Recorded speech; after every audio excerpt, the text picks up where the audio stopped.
Merci beaucoup aux témoins. Ma question s'adresse à M. Bouchard sur l'évolution du contexte dans le cadre du financement de la recherche collaborative et internationale par les organismes subventionnaires. Le contexte a changé.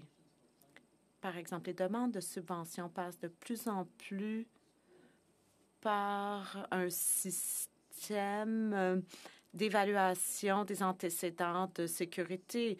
Le SCRS, par exemple, peut imposer son veto. On l'a vu du côté du CRSNG et on voit des mesures semblables des autres organismes subventionnaires. Pourriez-vous nous dire brièvement d'où vient ce changement vers une plus grande intervention politique pour la recherche collaborative internationale, ce qui a un impact concret pour la recherche et un effet dissuasif du côté des chercheurs qui doivent composer avec les questions de sécurité nationale?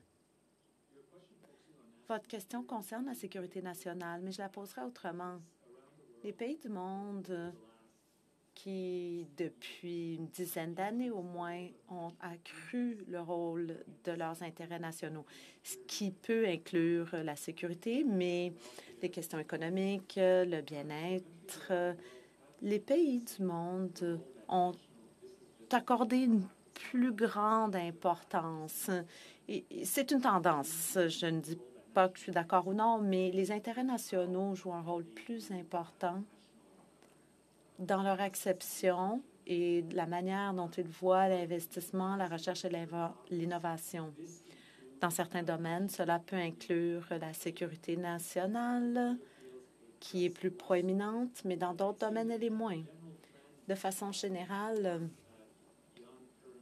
au-delà des événements actuels ou des changements de politique récents, on voit de plus en plus de place accordée aux intérêts nationaux dans la recherche et l'innovation. Tout cela se reflète dans les investissements des pays qui sont tournés davantage vers leurs propres projets scientifiques, que ce soit à cause de la pandémie ou pour des raisons économiques.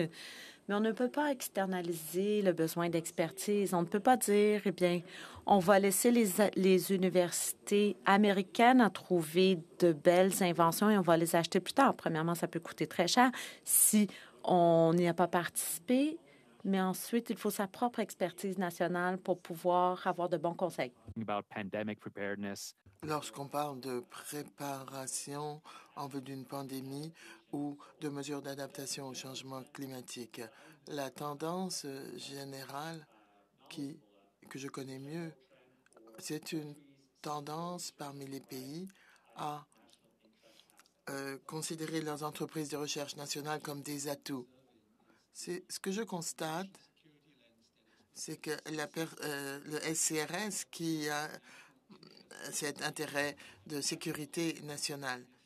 Et si l'intérêt national est le critère pour approuver des financements de coopération internationale, le résultat d'un certain nombre de propositions qui ont été rejetées et qui n'auraient pas été rejetées, c'est à cause de la perspective de sécurité nationale que certaines de ces propositions ont été rejetées. Vous ne l'avez pas constaté?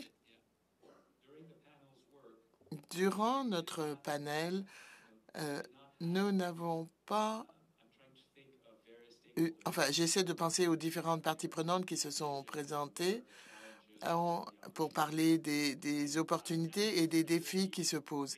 Et la sécurité nationale, en fait, les parties prenantes veulent avoir un environnement prévisible, peuvent avoir l'assurance qu'on pourra maintenir la coopération internationale.